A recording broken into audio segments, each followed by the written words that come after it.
Hello guys, welcome back to Crazy Tech Tricks. In this video, I will show you how to turn off OneDrive on Windows 11. If you don't use OneDrive and want to stop Scenic files or disable it completely, just follow these simple steps. So click on the OneDrive cloud icon from the taskbar.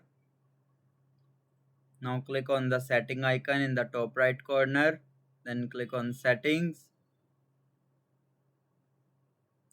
Now here you will go to the account section, then click on unlink this PC. Then you will see a prompt will beacon. Your OneDrive files will stop since Scenic remain on this device. Then click on unlink account. And that's it. Now you OneDrive since Scenic will stop on your Windows 11 PC. And that's it. This is how you can easily turn off OneDrive on Windows 11. If this video helped you, make sure to like the video and subscribe for more easy tech tutorials. Thanks for watching.